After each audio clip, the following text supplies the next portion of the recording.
So one of the reasons why home improvement and Home Depot have been so resilient is because a large portion of the industry has to do with that maintenance and repair oriented work. So I think that's where they're seeing a lot of the lift now. It's homeowners who are taking care of the things that they need to just to maintain their home. This really isn't new. It's been a couple of quarters now where we've heard from them that big ticket discretionary categories have been relatively weaker. So think about things like kitchen remodels, bath remodels, flooring projects. These are things that tend to be financed by the consumer.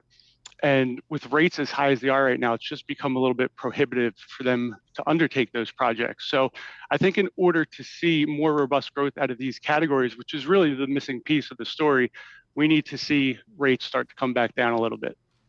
How about tariffs? Is that impacting the cost of their goods, like getting lumber from Canada, for example?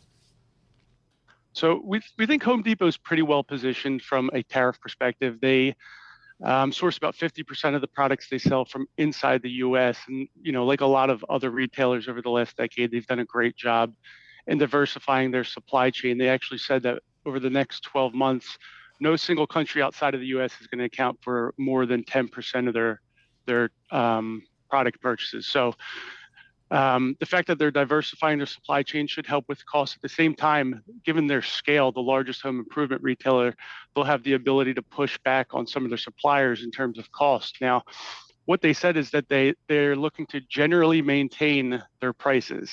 So I think people took that as a positive. You have to remember, Home Depot sells about 30,000 to 40,000 products in their store. So when they talk about pricing, they take a portfolio approach. So you may not see them raise the price on a particular item that was tariffed, but they look at the elasticities of their various products and they'll take price as they need to where they can. Gotcha. So they're going to manage that margin. So they're not going to sacrifice margin then. So they actually guided to an operating margin pretty much in line with what they were looking for at the end of last quarter. There are a couple puts and takes. They're doing better on shrink, so they're managing their retail theft a little better, which is always a positive. So they're also, getting some more leverage from productivity. So, I think pricing is going to be a component of it, but they also have other levers within the business that are going to help to maintain their margins, where they expected them.